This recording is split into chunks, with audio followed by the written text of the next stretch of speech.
So Zelensky hit just the right tone with his address today. It was purposely crafted to get a particular effect. He's holding up his need for guarantees and he's saying he wants peace, which is what Trump wants to hear. And I think this was just, he thread the needle so brilliantly. Let's just listen to this. It's only a couple of minutes long, but let's just listen to it. It'll start with him in Ukrainian and then you'll hear a voiceover. Бажаю здоров'я, шановні українці. I wish you health, fellow Ukrainians. A few key updates for today. I held a staff meeting where we analyzed support packages and some contracts secured over this time. There are good results on artillery contracts. Ukraine needs a solid foundation. Next, drones, an unwavering priority. Air defense. Additional systems have now arrived in Ukraine from Lithuania. Thanks a lot, Mr. President.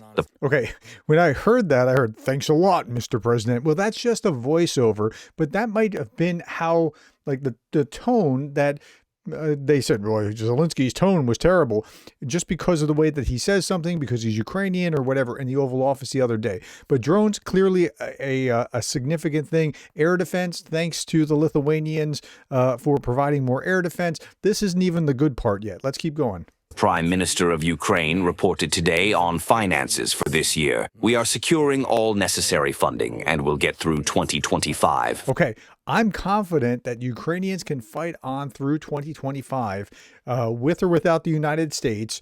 And after that, it gets a little sketchy. It depends on what the Europeans do. But he's not even trying to say that. He's going to say, hey, let's get this done. Let's end this peace justly.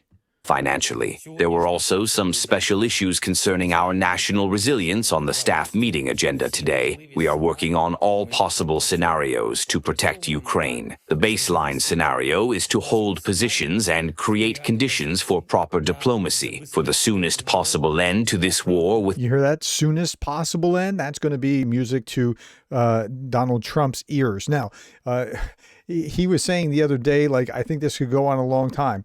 I don't think he's going to make that mistake twice and continue to say that kind of thing. He's going to be talking to what Trump wants him wants to hear so that he can say, yes, I'm trying to make a deal. And then he's going to push this on Putin as far as Putin not being the one that's wanting to make peace. The decent peace. We need peace. Real, fair peace, not endless war. And we need security guarantees. It was precisely the lack of security guarantees for Ukraine 11 years ago that allowed Russia to start with the occupation of Crimea and the war in Donbass. And that's a true statement. They thought they had security guarantees, and it turns out those guarantees weren't worth the paper that they were printed on.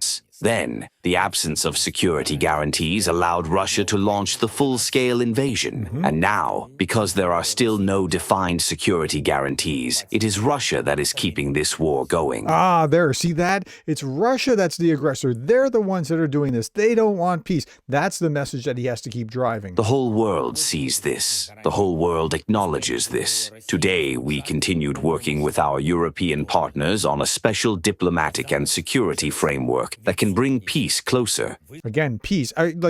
If this was a drinking game, how many times he says peace, peace, peace, like you'd be under the table. In particular, this is what we discussed in London recently, and what we had spoken about with many world leaders before that. Ukraine, all of Europe and America. Together, we can ensure decades of peace. And for this, we must stay constructive, work together, complement each other's proposals, and speed up diplomacy to end the war.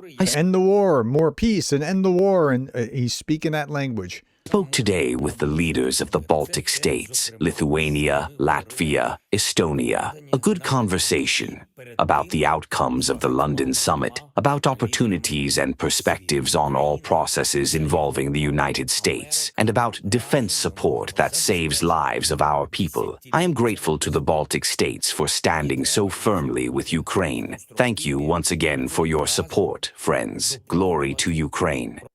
All right. That was a really well done message. And again, moving forward, he's going to have to shift the narrative from Zelensky. He just doesn't want to conclude war to, hey, I'm trying to get peace here, but Putin, he's just not stopping. He's just not listening to you, Donald Trump. He doesn't really respect you. He's got to move down that kind of path. All right, tell me what you thought about this. I thought this statement was masterful, and more will shift this direction over time.